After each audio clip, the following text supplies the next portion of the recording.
أعوذ بالله من الشيطان الرجيم. بسم الله الرحمن الرحيم. يا أيها الذين آمنوا أنفقوا مما رزقناكم من قبل أن يأتي يوم لا بيع فيه ولا خلة ولا شفاعة والكافرون هم الظالمون. صدق الله العظيم وصدق رسوله النبي الكريم، ونحن على ذلك من الشاهدين والشاكرين. الحمد لله رب العالمين.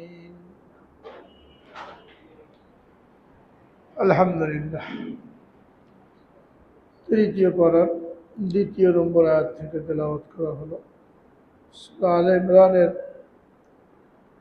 এই আয়াতের মধ্যে আল্লাহ রাব্বুল আলামিন ঈমানদারদেরকে সম্বোধন করে আখিরাতের প্রস্তুতি কিভাবে নিতে হবে সেই দিক নির্দেশনা দান করেছেন। যেহেতু আমাদেরকে দুনিয়াতে পাঠানো হয়েছে আখিরাতকে লক্ষ্যবস্তু নির্ধারণ করে, অল্প কদিনের হায়াত দিয়ে আল্লাহ রাব্বুল আলামিন দুনিয়াতে পাঠিয়েছেন চিরদিন থাকার জন্য না, চিরস্থায়ী বসবাস করার জন্য না, খুবই অল্প সময়ের জন্য। আমাদের মূল টার্গেট আখিরাত। হযরত আদম আলাইহিস সালামকে যখন আল্লাহ রাব্বুল আলামিন জান্নাত থেকে দুনিয়াতে পাঠালেন হযরত হাওয়া সহ, তখনই আল্লাহ রাব্বুল আলামিন জানিয়ে দিয়েছিলেন কুলনা হাবিতু মিনহা জামিআ, তোমরা সকলেই দুনিয়াতে চলে যাও। এরপরে আমার পক্ষ থেকে কিতাব যাবে, হেদায়েত যাবে, দিক নির্দেশনা যাবে। ফামান তাবিয়া হুদায়া ফালা খাউফুন আলাইহিম ওয়ালা হুম ইয়াহজানুন, যে ব্যক্তি আমার সেই হেদায়েত এবং দিক নির্দেশনা ফলো করবে, অনুসরণ করবে, তার দুনিয়াবী জিন্দগিতেও কোনো পেরেশানি থাকবে না, পরকালীন জীবনেও কোনো ভয় এবং শঙ্কা থাকবে না। আল্লাযীনা কাফারু ওয়া কাযযাবু বিআয়াতিনা উলাইকা আসহাবুন নার হুম ফিহা খালিদুন, কিন্তু যারা আমার এই কিতাবকে অস্বীকার করবে, এটাকে অনুসরণ করবে না, তারা হবে জাহান্নামের অধিবাসী, যেখানে তারা চিরদিন থাকবে। সূরা বাকারার এই দুই আয়াতের মধ্যে আল্লাহ রাব্বুল আলামিন আমাদেরকে দুনিয়াতে পাঠানোর লক্ষ্য উদ্দেশ্য বর্ণনা করে দিয়েছে। অল্প সময়ের জন্য তোমাদেরকে পাঠানো হচ্ছে, তোমাদের মূল লক্ষ্য উদ্দেশ্য হলো আখিরাত, এবং শুধু আখিরাতই না, জান্নাত, যেটা তোমাদের আসল ঠিকানা। দুনিয়াতে এসে যেন আমরা আমাদের সেই লক্ষ্য উদ্দেশ্যকে ভুলে না যাই, দুনিয়ার ভোগ বিলাসের মধ্যে ব্যস্ত হয়ে আখিরাতের প্রস্তুতি থেকে গাফিল না হয়ে যায়। এজন্য আল্লাহ রাব্বুল আলামিন হযরত আদম আলাইহিস সালাম থেকে নিয়ে আমাদের নবীজি সাল্লাল্লাহু আলাইহি সাল্লাম পর্যন্ত লক্ষাধিক পয়গম্বর প্রেরণ করেছেন, আম্বিয়া কেরামকে পাঠিয়েছেন। তাদের পাঠানোর উদ্দেশ্য ছিল মানুষকে ওই কথা স্মরণ করিয়ে দেওয়া, কেন তোমাদেরকে দুনিয়াতে পাঠানো হয়েছে এবং কিভাবে তোমরা আখিরাতের জন্য প্রস্তুতি গ্রহণ করবে। এটা একটা আয়াত। এরকম অনেক আয়াতের মধ্যে আল্লাহ রাব্বুল আলামিন বারবার কখনো ইয়া আইয়ুহান নাস বলে, আর কখনো ইয়া আইয়ুহাল্লাযীনা আমানু বলে। ইয়া আইয়ুহাল্লাযীনা আমানু শুধু ঈমানদারদেরকে সম্বোধন করা হয়েছে, যারা ঈমান এনেছে, মুসলমান হয়েছে। ইয়া আইয়ুহান নাস বলে সমস্ত মানুষকে সম্বোধন করা হয়েছে, যারা এখনো ঈমান আনে নাই, এখনো মুসলমান হয় নাই, তাদেরকেও তাদের এই লক্ষ্য উদ্দেশ্যের কথা স্মরণ করিয়ে দেওয়া হয়েছে। যেমন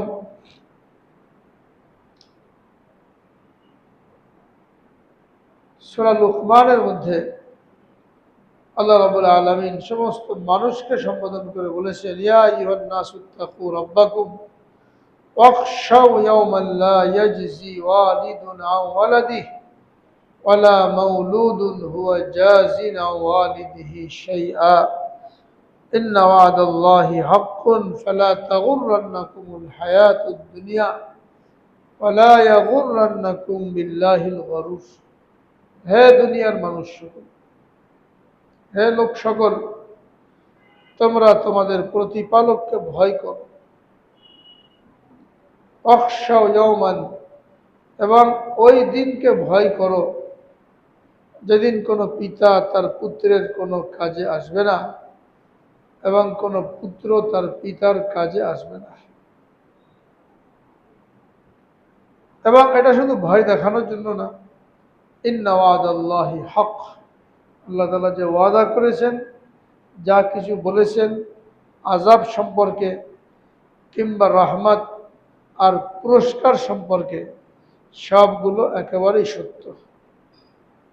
এই সত্য থেকে মানুষকে গাফেল করে দুই জিনিস। এই দুই জিনিস সম্পর্কে আল্লাহ রাব্বুল আলামিন সতর্ক করেছেন, ফালা তাগুররান্নাকুমুল হায়াতুদ দুনিয়া। সুতরাং দুনিয়ার এই পার্থিব জীবন যেন তোমাদেরকে ধোঁকার মধ্যে ফেলে না রাখে।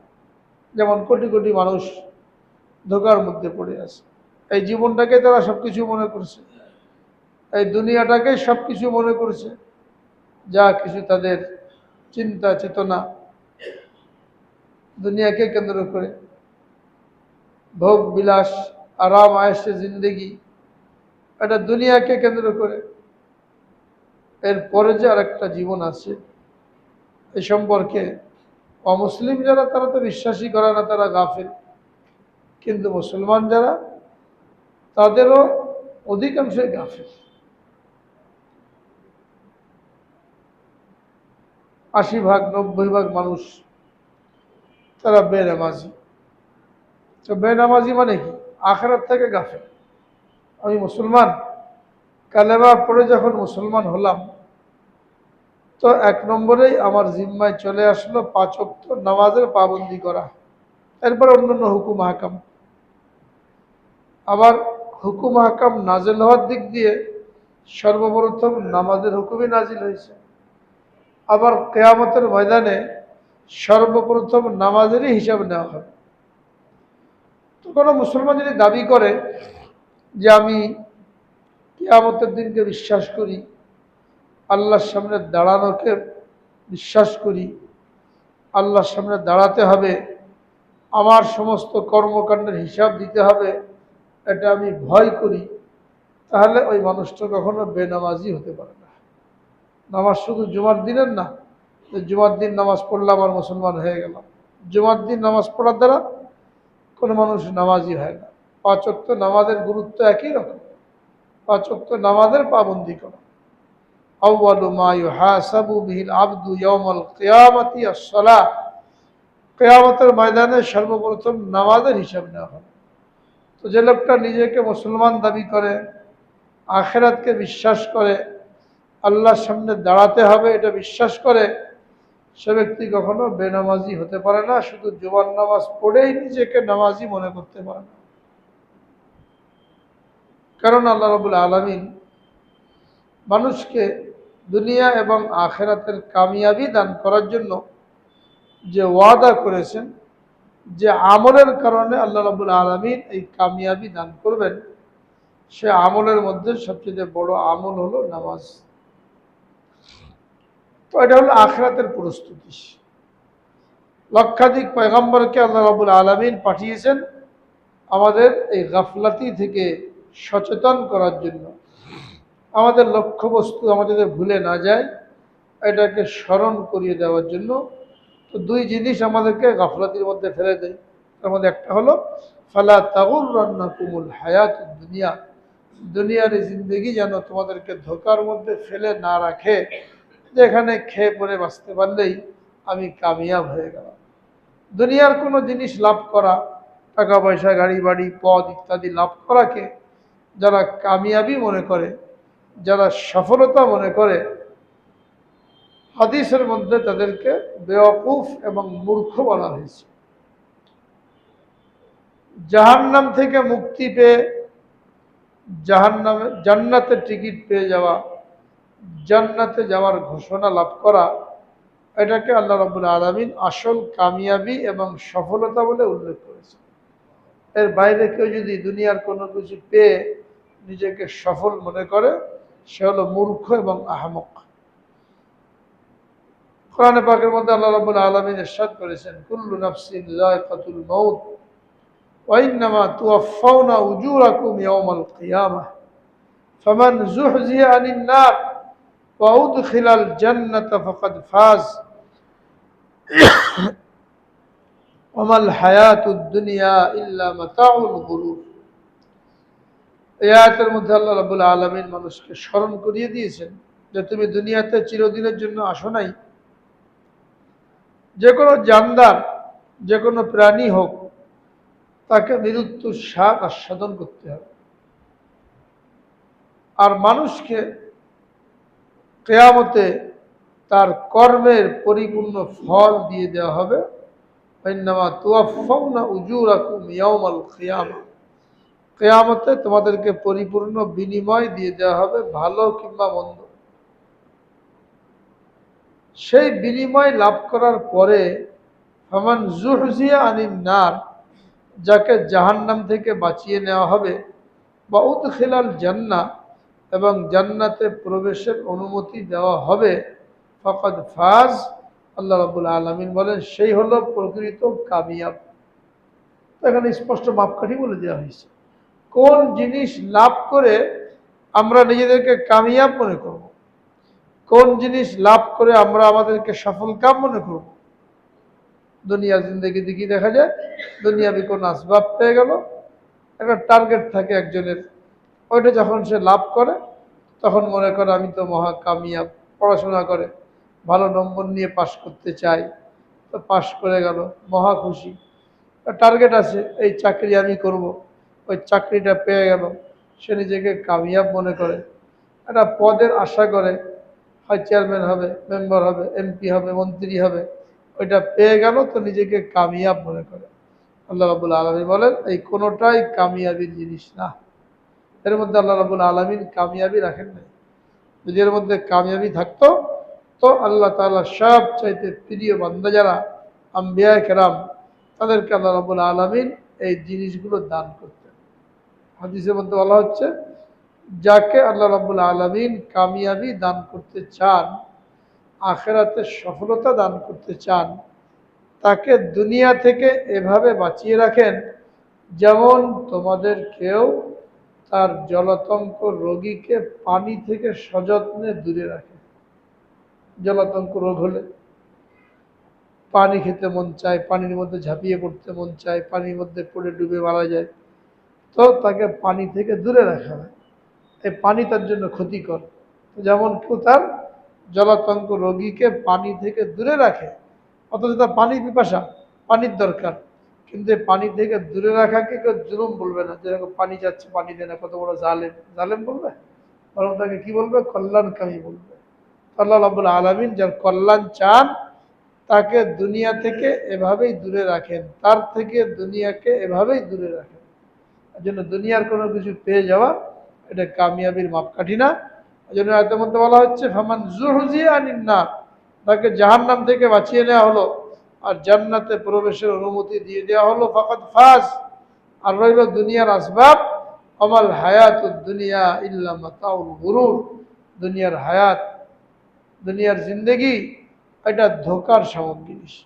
এটা আর এক আয়াতের মধ্যে আল্লাহ বলছেন ওমা হাদিল হায়াতুদ দুনিয়া ইল্লা লাহবু ওয়া লাইব ওয়া ইন্নাদ দারাল আখিরাতা লাহিয়াল হায়াওয়ান। দুনিয়ার এই জিন্দেগি খেল তামাশা ছাড়া আর কিছুই না। এর মধ্যে মানুষের জীবন পার হয়ে যাচ্ছে, এটাকে মানুষ আবাদ করার জন্য চেষ্টা করেছে, অথচ ওয়া ইন্নাদ দারাল আখিরাতা লাহিয়াল হায়াওয়ান, আখিরাতের জিন্দেগি হলো আসল জিন্দেগি।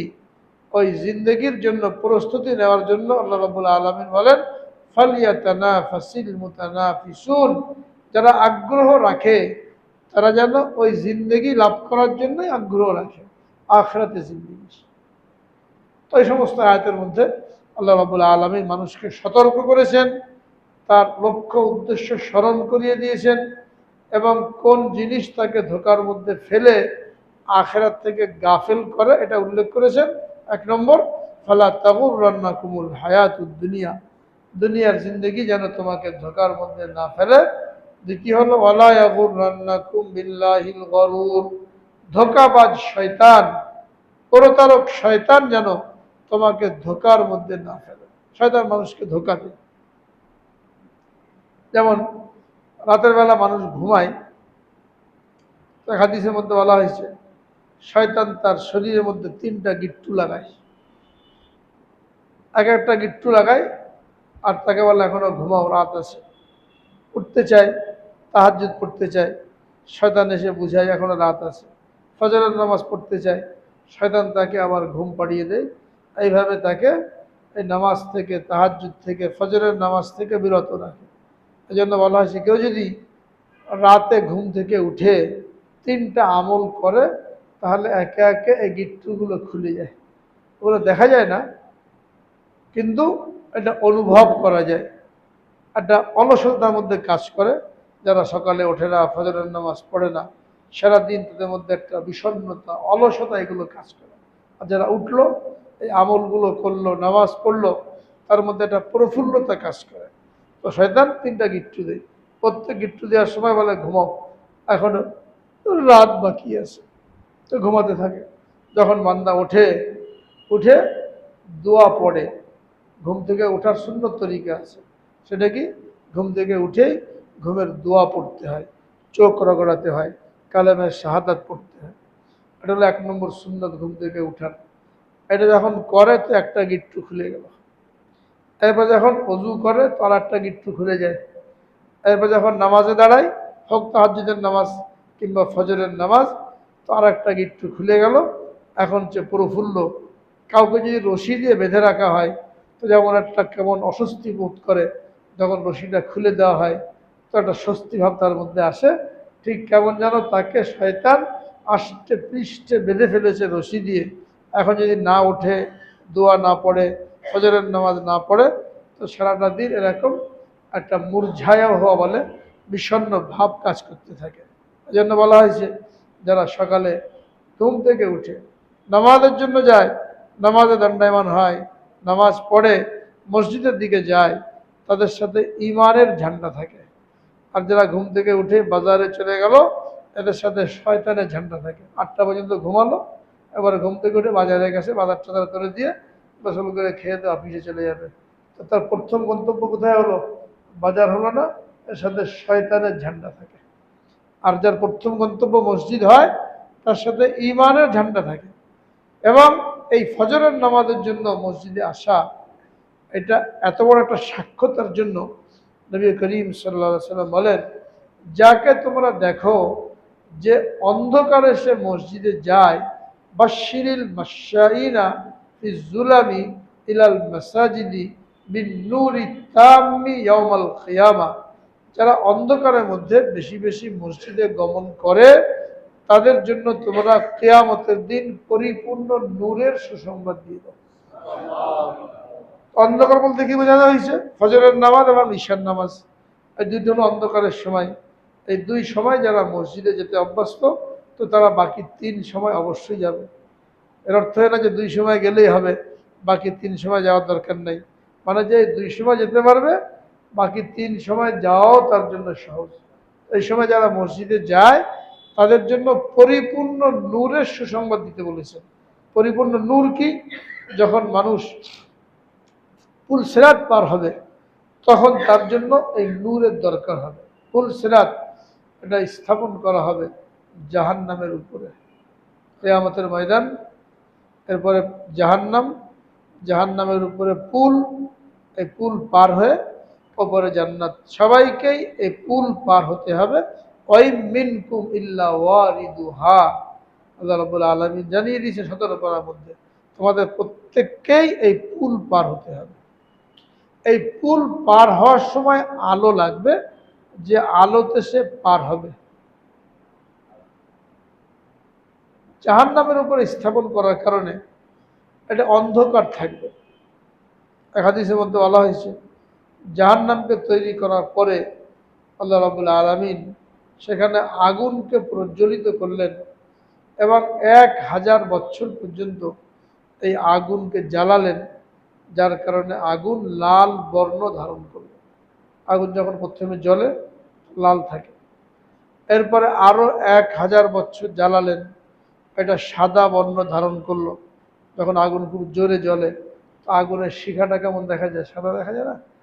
সাদা দেখা যায়। এরপরে আরো 1000 বছর এই জাহান্নামের আগুনকে প্রজ্বলিত করা হলো।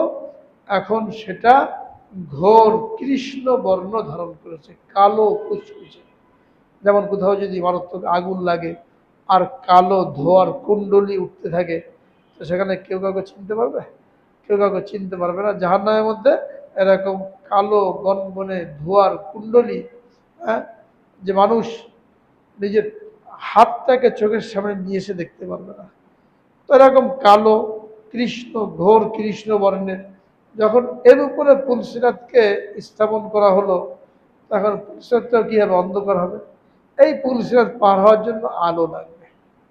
এই পুলসিরাতটা হবে আদাক্কু মিনাশ শাআর, চুলের চাইতে চিকুন এবং তরবারির চাইতে ধারালো। পুলসিরাত দুদিকে রেলিং থাকবে, যেমন ব্রিজে রেলিং থাকে।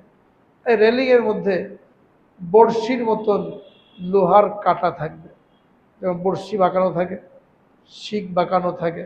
রেলিংয়ের দুই দিকে বড়শি থাকবে, লম্বা, মাথাটা বাঁকানো থাকবে, কালালিব বলা হয়েছে। তাদের জন্য জাহান্নামের ফয়সালা। এই ব্রিজে ওঠার পরে, পুল সিরাতে ওঠার পরে এই বড়শিগুলি এরকম লম্বা হয়ে বেরিয়ে আসবে আর তার শরীরের মধ্যে এরকম বিধে তাকে টেনে জাহান্নামে নিক্ষেপ করবে, পার হতে পারবে না। মুমিন যারা, পুলসিরাতের শুরুতেই এদেরকে নূর দিয়ে দেওয়া হবে। ইয়াউমা ইয়াকুলুল মুনাফিকুনা ওয়াল মুনাফিকাতু লিল্লাযীনা আমানু নূরুনা নাকতাবিস মিন নূরিকুম। ২৭ পারা শেষ দিকে আল্লাহ রাব্বুল আলামিন 18 নম্বর পৃষ্ঠায় এই ঘটনা বয়ান করেছে। যেদিন মুনাফিকরা মুমিনদেরকে বলবে যে একটু দাঁড়াও, তোমাদের নূর থেকে আমরাও কিছু নূর নিই, যাতে করে আমরা পুলসিরাত পার হয়ে যেতে পারি। যখন মুমিনদেরকে নূর দেওয়া হবে, তো মুনাফিক যারা নামে মুসলমান ছিল, মুসলমানদের সাথে ছিল, কিন্তু দিলটা কাফেরদের সাথে পড়েছিল। অনেক মুসলমান আমাদের সমাজে এরকম আছে, আমার আপনার সাথে চলাফেরা করে, কিন্তু এদের দিলটা কাফেরদের সাথে। ওদের কোনো জয় হলে, ওদের কোনো ভালো হলে এরা খুশি হয়, আর মুসলমানের কোনো জয় হলে, কোনো নিয়ামত লাভ হলে মনটা খারাপ হয়ে যায়। নামে মুসলমান, আপনার সাথেই আছে, কিন্তু মুনাফিক। আল্লাহ রসুলের যুগেও ছিল। তো কিয়ামতের দিনে মুনাফিকরা বলবে মুমিনদেরকে একটু দাঁড়াও, নাকতাবিস মিন নূরিকুম, তোমাদের নূর থেকে আমরা একটু নূর নিই। মুমিনরা বলবে পিছনের দিকে যাও, আমরা তো পিছন থেকে নূর নিয়ে আসছি, ফালতামিসু নূরা, ওখানে যে নূর তালাশ করো। এই কথা শুনে তারা যখন পিছনের দিকে ফিরবে নূর আনার জন্য, আলো আনার জন্য, ফাযুরিবা বাইনাহুম বিসূরিন লাহু বাব, মাঝখানে দেওয়াল তৈরি হয়ে যাবে, প্রতিবন্ধক তৈরি হয়ে যাবে, মুসলমানরা চলে যাবে, মুনাফিকরা এখানে আটকা পড়বে, নূর আর পাবে না। মুমিনরা এই নূরের আলোকে পার হবে। যার যেমন আমল, ওই আমল অনুযায়ী পার হবে। কেউ আলোর গতিতে পার হয়ে যাবে, কেউ বাতাসের গতিতে পার হয়ে যাবে, কেউ অশ্বের গতিতে পার হয়ে যাবে, কেউ দৌড়ে পার হবে, কেউ জোরে হেঁটে পার হবে, কেউ আস্তে হেঁটে পার হবে। সর্বনিম্ন আমলওয়ালা হামাগুড়ি দিয়ে পার হবে। এই মনে হয় পড়ে গেল, এই মনে হয় জাহান্নাম ধরে ফেললো, এই মনে হয় বড়শি এসে বিঁধে ফেললো, এরকম আশঙ্কা নিয়ে পরে পার হবে আস্তে আস্তে। আর সবচেয়ে ভালো আমলওয়ালা সে পার হয়ে যাবে বিদ্যুতের গতিতে। আলোর গতি বেশি, শব্দের গতির চাইতে আলোর গতি বেশি, আলোর গতিতে পার হয়ে যাবে।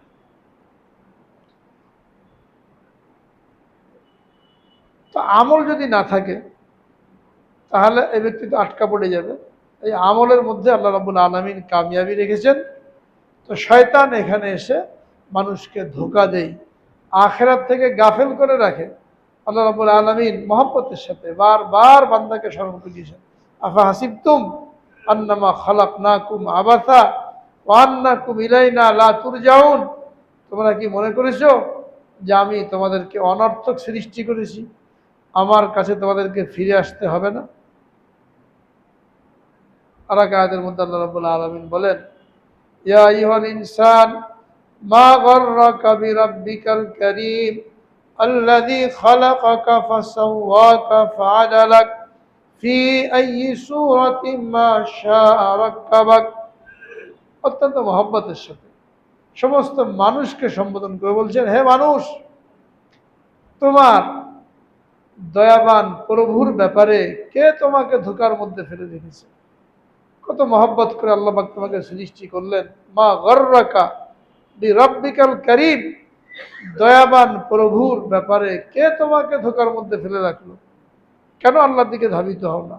তুমি চিন্তা করো, আল্লাযী খালাকাকা, যিনি তোমাদেরকে সৃষ্টি করেছেন, ফাসাওয়াকা, কত সুন্দর অবয়ব দিয়ে, ফাআদালাক, যে অঙ্গ প্রত্যঙ্গ যেখানে যেভাবে আসার দরকার ওইখানে ওইভাবেই সৃষ্টি করেছেন। তোমার মধ্যে কেউ কোনো খুঁত খুঁজে বের করতে পারবে না যে কানটা এরা করে ভালো হতো, চোখটা ওখানে হলে ভালো হতো, যেখানে যা দেওয়া দরকার।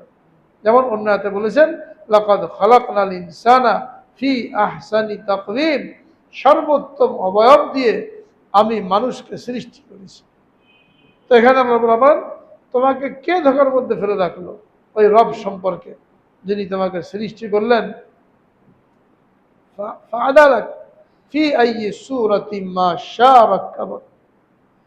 এরকম আরো অনেক আয়াতের মধ্যে আল্লাহ রাব্বুল আলামিন মানুষকে সতর্ক করেছেন। যে আয়াত তেলাওয়াত করা হলো, এটা বলতে যে এই কথাগুলি বলতে হলো, এই আয়াতের মধ্যে আল্লাহ রাব্বুল আলামিন মানুষকে সতর্ক করে দিয়েছেন যে দুনিয়াতে তুমি তোমার বিপদ থেকে উদ্ধার হওয়া, তোমার প্রয়োজন পুরা হওয়া, যে সমস্ত উপকরণ পাও এবং যার দ্বারা তোমার উপকার হয়, তোমার প্রয়োজন পুরা হয়, এইগুলো তোমার আখেরাতে কোনোই কাজে আসবে না।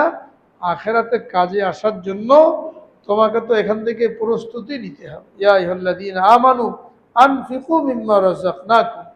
দুনিয়াতে মানুষ তার কোনো প্রয়োজন দেখা দিলে তিনভাবে, তিন তরিকার কোনো এক তরিকায়, তিন পদ্ধতির কোনো এক পদ্ধতিতে নিজের মনস্কামনা পুরা করতে পারে, নিজের প্রয়োজন পুরা করতে পারে। একটা জিনিস দরকার, তো টাকা আছে কিনলো, তার হাজত পুরা হয়ে গেল। কেনাকাটার মাধ্যমে মানুষ তার হাজত পুরা করে। বিভিন্ন জিনিস দরকার থাকে, টাকা থাকে কিনে নিয়ে আসে। একটা জিনিস দরকার, টাকা দিয়ে কাজ হবে না, কারোর সাথে কোনো বন্ধুত্ব আছে, বন্ধু বিপদের সময় এগিয়ে আসে, তাকে সাহায্য করে, তো বন্ধু বন্ধুর কাজে আসে। আর একটা হলো কারোর সাথে সম্পর্ক আছে, তো সে তার জন্য সুপারিশ করে। যেমন অনেক কঠিন কঠিন কাজ সুপারিশের কারণে সহজ হয়ে যায়, আসামিও ছাড়া পেয়ে যায়, চাকরিও হয়ে যায়। তো তিনটা জিনিস মানুষের দুনিয়াতে তার উদ্দেশ্য পুরো হওয়ার জন্য মাধ্যম। একটা হলো লেনদেনের মাধ্যমে, কেনাকাটার মাধ্যমে, আর একটা হলো বন্ধুত্বের কারণে, আর একটা হলো সুপারিশের কারণে। কেউ যদি মনে করে যে এখানে যেমন আমার এই জিনিসগুলি কাজে আসছে, আখেরাতেও আমি আমার টাকা পয়সা দুনিয়াতে অনেক আছে, এটা দিয়ে মুক্তি পেয়ে যাব, বা অমুকের সাথে বন্ধুত্ব আছে, এটা আমার কাজে আসবে, এটাকে আল্লাহ রাব্বুল আলামিন এখানে খণ্ডন করে দিয়েছেন। এই আশায় তুমি বেশি বসে থেকো না। ওখানে না তো কোনো কেনাবেচা কাজে আসবে, না তো কোনো বন্ধুত্ব কাজে আসবে, আর না তো কারো কোনো সুপারিশ কাজে আসবে। তৃতীয় পারার শেষের দিকে আল্লাহ রাব্বুল আলামিন বলেছেন, যারা কাফের তারা চাইবে যে দুনিয়াতে সারা দুনিয়ার মালিক যদি তারা হয়ে যায়, তো ওই সব জাহান্নাম থেকে বাঁচার জন্য তারা ফিদিয়া হিসেবে দেবে। আল্লাহ রাব্বুল আলামিনের মা তুকুব্বিলা মিনহুম, কিন্তু তাদের থেকে এটা কবুল করা হবে না। সব দিয়ে দিতে চাইবে, দুনিয়াতে ফেরত আসতে চাইবে, যে একবার আমাকে ফেরত পাঠানো হোক। ওয়ালাউ তারা ইযিল মুজরিমুনা নাকিসু রুউসিহিম ইনদা রাব্বিহিম। আল্লাহ রাব্বুল আলামিন বলেন, যদি তোমরা দেখতে কিয়ামতের ময়দানের ওই দৃশ্য যেখানে মানুষ মাথা নত করে তার রবের সামনে দাঁড়িয়ে থাকবে, অপরাধী যেমন দাঁড়িয়ে থাকে, অপরাধ করেছে। হাসরের ময়দানে বিভীষিকার মধ্যে মানুষ মাথা নিচু করে দাঁড়িয়ে থাকবে এবং তারা বলবে, রব্বানা আবসারনা ওয়া সামি'না ফারজি'না না'মাল সালিহান ইন্না মুকিনুন। আমরা দেখলাম আপনি যা কিছু বলেছিলেন সব ঠিক, এখন দেখলাম হাসরের ময়দানে, শুনলাম, আমাদেরকে আরেকবার দুনিয়াতে পাঠান, দুনিয়াতে যাওয়ার সুযোগ দেওয়া হোক, এটা কামনা করবে। আল্লাহ রাব্বুল আলামিন বলবেন, কাল্লা ওয়া মিন ওয়ারাইহিম বারযাখুন ইলা ইয়াউমি ইউবআসুন। এটা মুখের কথা তারা বলবে, কিন্তু আর ফিরে আসার কোনো সুযোগ নেই। তো যে তিন জিনিস দ্বারা মানুষ দুনিয়াতে তার মনস্কামনা পুরা করে, উদ্দেশ্য পুরা করে, ওইটা আখিরাতে কোনো কাজে আসবে না যদি আখিরাতের জন্য স্পেশাল প্রস্তুতি না থাকে। সেই স্পেশাল প্রস্তুতির মধ্যে এক নম্বর প্রস্তুতি, আল্লাহ রাব্বুল আলামিন বলেন, ইয়া আইয়ুহাল্লাযীনা আমানু আনফিকু মিম্মা রাযাকনাকুম। হে ঈমানদারগণ, তোমাদেরকে আমি যে রিজিক দিয়েছি, ধন সম্পদ দিয়েছি, এখান থেকে তোমরা খরচ করো। ওই দিন আসার আগে, যেই দিন খরচ করা কোনো কাজে আসবে না, বন্ধুত্ব কোনো কাজে আসবে না, এবং কারো কোনো সুপারিশ কাজে আসবে না। এটা হলো শারীরিক ইবাদত, এটা হলো মালি ইবাদত। শারীরিক ইবাদত নামাজ, রোজা, হজ, এগুলো শারীরিক ইবাদত। আর মালি ইবাদত যাকাত, সাদকা। এখানে আল্লাহ রাব্বুল আলামিন মালি ইবাদতের কথা বলেছেন, অর্থ দ্বারা যে ইবাদতগুলো করা যায় ওটা এখানে স্মরণ করে দিয়েছেন, যে তোমার কিয়ামতে নাজাত পাওয়ার জন্য এক গুরুত্বপূর্ণ আমল। তোমাকে আমি যে ধন সম্পদ দিয়েছি এখান থেকে খরচ করো। এখানে আল্লাহ রাব্বুল আলামিন বান্দাকে দান করার জন্য বলেছেন, খরচ করার জন্য বলেছেন। সব জায়গায় কিন্তু একটা শর্ত লাগিয়ে দিয়েছেন, একটা কয়েদ এবং সিফাত বাড়িয়ে দিয়েছেন, যে আমি তোমাকে যা দিয়েছি এখান থেকে খরচ করো। এটা কি জন্য বলছি? যাতে খরচ করতে কোনো কষ্ট না হয়, দান করতে কোনো কষ্ট না হয়। যখন কেউ মনে করে এটা আমার টাকা, তো কষ্ট হয়। আপনাকে কেউ 500 টাকা দিল, অমুক মসজিদে দিয়ে দেবেন, অমুক গরিবকে দিয়ে দেবেন, এখন এই টাকাটা দিতে কোনো কষ্ট হবে? কেন? সে জানবে যে আমার টাকা, আমাকে তো বাহক বানানো হয়েছে, আমাকে দেওয়া হয়েছে অমুককে দেওয়ার জন্য। সে নিশ্চিন্তে 500 টাকা দেবে, কোনো কষ্ট হবে না। কিন্তু নিজের পকেট থেকে 10 টাকা দিতে কষ্ট হয়ে যাবে। আর ওখানে 500 দিতে কোনো কষ্ট হবে না। কেন? আমার না। ঠিক আল্লাহ রাব্বুল আলামিন এই জন্য স্মরণ করেছে যে তোমাকে আমি যে রিজিক দিয়েছি এখান থেকে খরচ করো, তোমার না এটা। তুমি কামাই করতে পারো নাই, তোমার যোগ্যতা বলে তুমি কামাই করো নাই। যদি তোমার যোগ্যতা বলে কামাই করতে, তাহলে শিক্ষিত মানুষ, বুদ্ধিমান মানুষ এরা সব ধনী হতো, আর মূর্খ মানুষ সব না খেয়ে মরত। অথচ দেখা যায় উল্টা, একেবারে মূর্খ, বকলম, হ্যাঁ, সিগনেচারও করতে পারে না, কোটি টাকার মালিক, আর এম এ পাস, বিএ পাস, কত বড় বড় পাস, হ্যাঁ, অল্প টাকায় চাকরি করে, যে দরতলা ক্ষয় হয়ে যায়। তো বোঝা গেল এটা আল্লাহর দান। আমি নিজে কামাই করতে পারি নাই, আল্লাহ আমাকে দিয়েছেন, এবং আল্লাহ তাআলা আমার সীমা নির্ধারণ করে দিয়েছেন কোথায় আমি কতটুকু খরচ করব।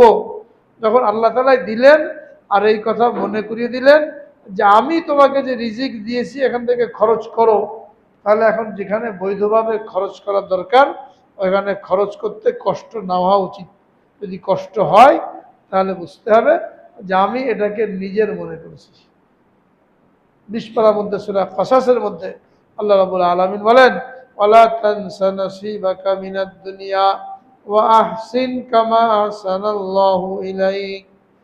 তোমাকে আল্লাহ তাআলা যে ধন সম্পদ দিয়েছেন এখান থেকে তুমি তোমার আখিরাতের অংশ নিতে ভুলে যাও না। সব রেখে গেলে এখানে, ব্যাংকে জমা করলে, হ্যাঁ, গাড়ি বানালে, গাড়ি কিনলে, বাড়ি বানালে, আর বাড়িকে কত কিছু দিয়ে সাজালে। কত মানুষ ঘর সাজানোর পিছনে কত টাকা খরচ করে, 1 কোটি টাকা দিয়ে ফ্ল্যাট কিনে আরো 50 লাখ টাকার ডেকোরেশন করে। হ্যাঁ, কবরের কি অবস্থা, সেখানের জন্য কতটুকু ডেকোরেশন করতে পারলাম, এটা চিন্তা করা। আল্লাহ তাআলা মাথা গোঁজার ঠাঁই করে দিয়েছেন, সেখানে 50 লাখ টাকা, 60 লাখ টাকা খরচ করার কি যুক্তি আছে? বাথরুমের জন্য 5 লাখ খরচ করে ফেললো, সারাদিন বাথরুমে বসে থাকবে? কবরের চিন্তা আগে করা দরকার। আল্লাহ রাসূল আকরাম সাল্লাল্লাহু আলাইহি ওয়াসাল্লাম একদিন সাহাবায়ে কেরামের সাথে রাস্তা দিয়ে যাচ্ছেন, রাস্তায় দেখলেন একটা পাকা বিল্ডিং, একটা পাকা ঘর তৈরি হচ্ছে। তখন তো বিল্ডিং হতো না, এই ইট, কাঁচা ইট, পাকা ইট, এইগুলো দিয়ে কোনো রকম একটা পাকা ঘর তৈরি করতো। একটা পাকা ঘর তৈরি হচ্ছে। জিজ্ঞেস করলেন বাড়িটা কার? তো সাহাবায়ে কেরাম একজন সাহাবীর নাম বললেন যে উনার এটা। রাসূল আকরাম সাল্লাল্লাহু আলাইহি ওয়াসাল্লাম চুপ থাকলেন, কিছু বলেন নাই। এর পরবর্তীতে ওই সাহাবী যখন আসলেন, নবীজিকে সালাম করলেন, তো নবীজি সালামের উত্তর দিলেন না। উত্তর না দিলে ওই সাহাবী বুঝলেন যে আমার উপরে নারাজ, নিশ্চয়ই কোনো বেয়াদবি হয়ে গেছে, কোনো ঘটনা ঘটেছে। তো নবীজিকে তো আর জিজ্ঞেস করার সাহস পান নাই। পাশে যারা ছিলেন তাদেরকে জিজ্ঞেস করলেন যে ঘটনা কি, নবীজি আমার উপরে নারাজ। বললাম কোন, আমরা তো কিছু জানি না, তবে তোমার বাড়ির পাশ দিয়ে যাওয়ার সময় জিজ্ঞেস করেছিলেন এই বাড়িটা কার, তো আমরা তোমার নাম বলেছি। তখন উনি বুঝলেন যে এটা নবীজি পছন্দ করেন নাই, যে দুনিয়াতে অল্প কদিন থাকার জন্য আমি একটা মজবুত ঘর বানাই, এই জন্য নারাজ। উনি সাথে সাথে ফিরে গেলেন, যে এই তৈরি করা বাড়ি পুরা ভেঙে মাটির সাথে মিশিয়ে দিলেন। এরপরে সে নবীজিকে বলেন না যে আপনি নারাজ হয়েছিলেন এই জন্য আমি ঘর ভেঙে ফেলেছি। নবীজি নারাজ হয়েছেন, উনি ভেঙে ফেলেছেন, বলেন না। এসে কয়েকদিন পরে আবার ওখান থেকে যাওয়ার সময় দেখলেন বাড়িটা আর নাই। কদিন আগে বাড়িটা ছিল, এখন বাড়িটা নাই। জিজ্ঞেস করলেন এখানে বাড়িটা কই গেল? সাহাবীরা বললেন যে আপনার নারাজাগি বুঝতে পেরে উনি এসে ভেঙে ফেলেছেন। নবীজি বললেন দুনিয়াতে তো মানুষের থাকার জন্য, মাথা গোজার ঠায়ের জন্য সামান্য একটা ঝুপড়ি, সামান্য একটা ছাপড়া, এটাই মানুষের জন্য যথেষ্ট, যেহেতু এখানে ক্ষণস্থায়ী জিন্দেগি। আর এই কারণেই রাসূল আকরাম সাল্লাল্লাহু আলাইহি সাল্লাম কীভাবে জীবন কাটিয়েছেন। নবীজির ঘর কতটুকু ছিল? আসলে বলেন যে আমরা যে ঘরে থাকতাম, আমাদের ঘরের অবস্থাই ছিল, যখন নবীজি রাতে তাহাজ্জুদের নামাজ পড়তে উঠতেন, তো আমি নবীজির সামনে লম্বালম্বি শুয়ে থাকতাম, যেমন জানাজার সামনে রাখা হয়। মানে আলাদা কোনো শোয়ার জায়গা ছিল না, কোনো রকমের দুজনে পা ফেলে শোয়া যেত। তো নামাজে দাঁড়াতেন, সেজদা করার সময় আমার পায়ে হাত দিয়ে ইশারা করলে স্পর্শ করে পাটাকে গুটিয়ে নিতাম, ওখানে সেজদা করতেন। যদি সরাসরি সেজদা করতে যান তাহলে শরীরের উপর সেজদা করতে হয়। তো যেখানে পা থাকতো, সেজদা যাওয়ার সময় পায়ে টোকা দিতেন, উনি পাটাকে গুটিয়ে নিলেন, তারপরে সেজদা করতেন। তাই ছিল নবীজির ঘরের অবস্থা। এভাবে জীবনটা কাটিয়ে দিয়েছেন। এবং বলছেন মা আলী ও দুনিয়া, দুনিয়ার সাথে আমার কি সম্পর্ক?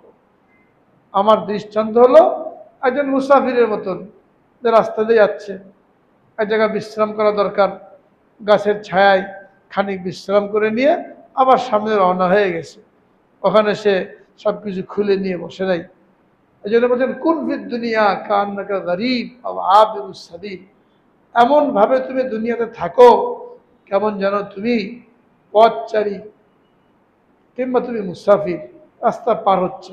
রাস্তার মাঝখানে আইল্যান্ড থাকে, গাছপালা থাকে, এই সৌন্দর্যে মুগ্ধ হয়ে কেউ সেখানে শুয়ে পড়ে না, বসে পড়ে না, যেখানে থাকি আর রাস্তা পার হবো না, তার তো টার্গেট ওপারে যেতে হবে, তাড়াতাড়ি পার হয়ে যায়। কিংবা সফরে গেছে, ভালো কোনো জায়গায় চলে গেছে, তারপরেও দেশে ফিরে আসার জন্য তার তাড়া থাকে, যত ভালো জায়গায় যাক, কয়দিন থাকবে সেখানে, নিজের বাড়িতে ছাপড়া ঘর, ওখানে ফিরে আসতে আনন্দ বোধ করে। আমাদের আসল টার্গেট আখেরাত। দুনিয়াতে যত ভালোই থাকুক, তার তো ওর জন্য প্রস্তুতি, ওই প্রস্তুতির জন্য দুনিয়ার জীবনটা কোনো রকমে কাটিয়ে দেওয়া। আর আল্লাহ রাব্বুল আলামিন যা কিছু দিয়েছেন এর বড় একটা অংশ আখিরাতের জন্য ব্যয় করা। এটা বলছেন এখানে ইয়া আইয়ুহাল্লাযীনা আমানু আনফিকু মিম্মা রাযাকনাকুম, হে ঈমানদারগণ, তোমাদেরকে আমি যে রিজিক দিয়েছি এখান থেকে খরচ করো, আল্লাহর রাস্তায় ব্যয় করো। মিন ক্বাবলি আইয়াতিয়া ইয়াউমুন লা বাইউন, ওই দিন আসার আগে, যেদিন কোনো বেচা কিনা থাকবে না, ওই দিন টাকা খরচ করতে চাইলেও খরচ করতে পারবে না, টাকা দিয়ে কোনো জিনিস কেনা যাবে না। দুনিয়াতে টাকা পয়সা খরচ করলে উদ্দেশ্য পুরা হয়, এটাকে নাকচ করে দেওয়া হয়েছে, এটাকে খণ্ডন করে দেওয়া হয়েছে। 2 নম্বর ওয়ালা খুল্লাতুন, দুনিয়াতে বন্ধুত্ব কাজে আসে, কেউ কাউকে বন্ধু বানালো, বিপদে বন্ধু তার উপকার করে, কিয়ামতের ময়দানে কোনো বন্ধুত্ব কাজে আসবে না। সবচেয়ে বড় বন্ধুত্ব, বড় সম্পর্ক গভীর কার সাথে? পিতা পুত্রের মধ্যে, স্বামী স্ত্রীর মধ্যে। এটাকে আল্লাহ রাব্বুল আলামিন ওই আয়াতের মধ্যে নাকচ করে দিয়েছেন যে পিতা পুত্রের কোনো কাজে আসবে না, পুত্র পিতার কোনো কাজে আসবে না, সম্পূর্ণ নাকচ করে দিয়েছেন। ইয়াওমা ইয়াফিরুল মারউ মিন আখিহি ওয়া উম্মিহি ওয়া আবিহি ওয়া সাহিবাতিহি ওয়া বানিহি। যেদিন মানুষ ভাই ভাই থেকে পলায়ন করবে, স্বামী স্ত্রী থেকে পলায়ন করবে, পিতা পুত্র থেকে পলায়ন করবে, কোনো কিছুই কাজে আসবে না। প্রথম মুহূর্তে কোনো বন্ধুত্ব কাজে আসবে না। পরে প্রাথমিক অবস্থা কেটে গেলে যখন আল্লাহ রাব্বুল আলামিন সুপারিশ করার জন্য অনুমতি দেবেন, তখন দুনিয়াতে কারোর সাথে বন্ধুত্ব থাকলে ভালো দিনদার, তখন তারা সুপারিশ করবে। কিন্তু প্রাথমিক পর্যায়ে নবীরাও সুপারিশ করতে সাহস করবেন না আমাদের নবীদি ছাড়া। ওটাকে বলা হয়েছে লা খুল্লাতুন, কোনো বন্ধুত্ব কাজে আসবে না। এরপরে আল্লাহ রাব্বুল আলামিন যখন অনুমতি দেবেন তখন একে অন্যের জন্য সুপারিশ করবে। এই জন্য বলা হয়েছে লা তুসাহিব ইল্লা মুমিনা ওয়ালা ইয়াকুলু তাআমাকা ইল্লা তাকি। তুমি মুমিন ছাড়া কাউকে বন্ধু বানিও না, মুমিনকে বন্ধু বানাও। এটা কিয়ামতে কাজে আসবে দ্বিতীয় ধাপে।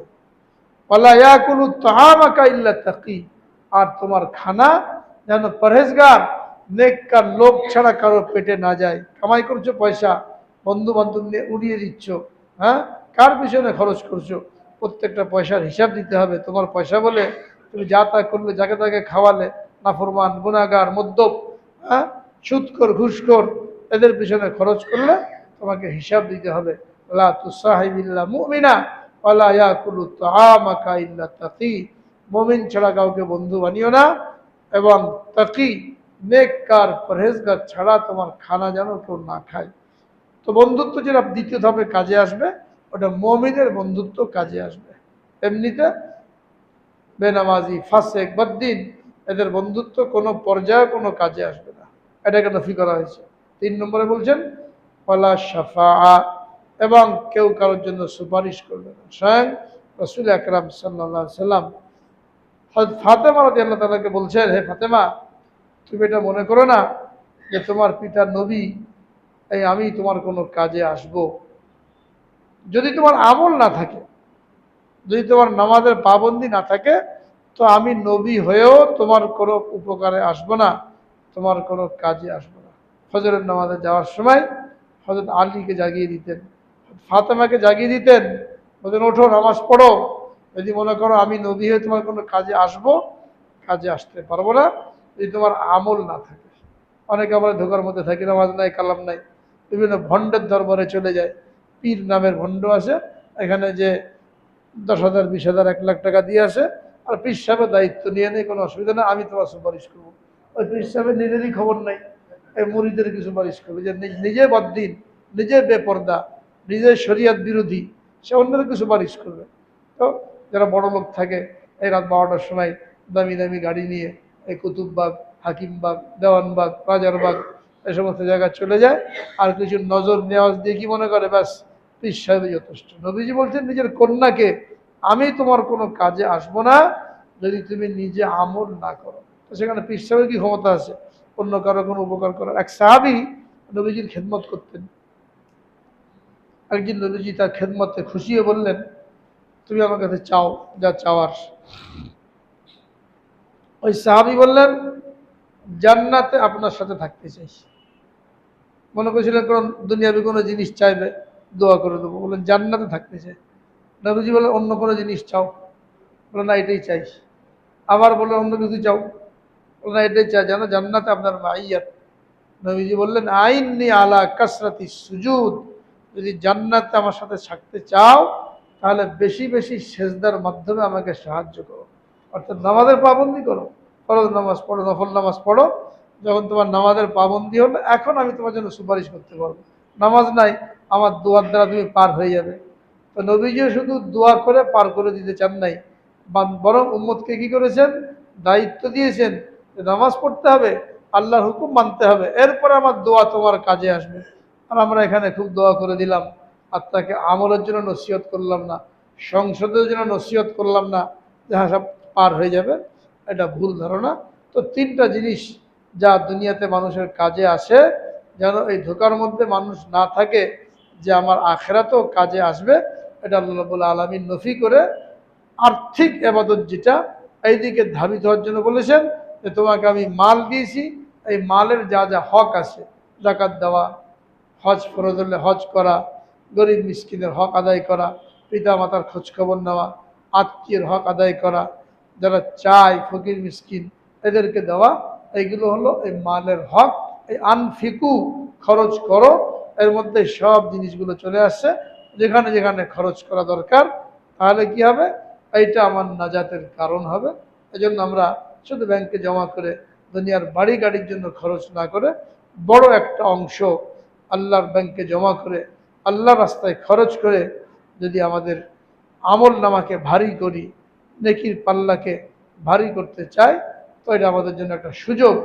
হাদিসের মধ্যে বলা হয়েছে ইত্তাকিন নার আলাউ বিশিক্কি তামরাতিন, তুমি জাহান্নাম থেকে বাঁচো যদিও খেজুরের একটা টুকরা দিয়ে হয় না কেন। গরিব মানুষ একটা খেজুরের মালিক, অর্ধেক খেয়েছে, অর্ধেক ফকিরকে দিয়ে দিয়েছে, যদি এখলাস থাকে এই অর্ধেক খেজুর দান করার কারণে আল্লাহ পাক থেকে জাহান্নাম থেকে মুক্তি দিয়ে দেবে। আমলের মধ্যে এখলাস দরকার। এখলাস নাই, কোটি টাকা দিয়ে দিলাম বাহবা পাওয়ার জন্য, হ্যাঁ, দাতা নাম ধারণ করার জন্য, রিয়া, তো কিয়ামতের দিন এই সমস্ত লোককে দিয়ে জাহান্নামের উদ্বোধন করা হবে। আল্লাহ পাক আমাদেরকে হেফাজত করেন। এরকম অসংখ্য আয়াতের মধ্যে আল্লাহ রাব্বুল আলামিন মানুষকে আখিরাতের জন্য প্রস্তুতি নেওয়ার নির্দেশ দিয়েছেন, বারবার স্মরণ করিয়ে দিয়েছেন। এজন্য কোরআন পাকের তেলাওয়াত বেশি বেশি করা এবং অর্থ সহ পড়ার জন্য চেষ্টা করা, যাতে করে আমরা বুঝতে পারি এই আয়াতের মধ্যে আল্লাহ রাব্বুল আলামিন আমাদেরকে কি বলতে চেয়েছেন। তেলাওয়াত করা ফজিলত তো আছেই, তেলাওয়াতের সাথে সাথে তাদাব্বুর করতে বলা হয়েছে। আফালা ইয়াতাদাব্বারুনাল কুরআন আম আলা কুলুবিন আকফালুহা, তারা কি কোরআন নিয়ে চিন্তা ফিকির করে না, নাকি তাদের অন্তরের মধ্যে মোহর লাগিয়ে দেওয়া হয়েছে? চিন্তা ফিকির করতে বলা হয়েছে, তরজমা পড়তে হবে, তফসির পড়তে হবে, তফসিরের মধ্যে বসতে হবে, যাতে করে আমি বুঝতে পারি যে আল্লাহ রাব্বুল আলামিন কোরআনের মাধ্যমে কি দিতে চেয়েছেন। এইভাবে আমরা তেলাওয়াতের পরিমাণকে বাড়াবো, তরজমা জানার পরিমাণকে বাড়াবো এবং আখিরাতের জন্য প্রস্তুতি নেওয়ার চেষ্টা করব। আল্লাহ রাব্বুল আলামিন সকলকে তৌফিক দান করেন, আখিরাতের জন্য প্রস্তুতি নেওয়ার জন্য কবুল করেন। আখিরু দাওয়ানা আলহামদুলিল্লাহ।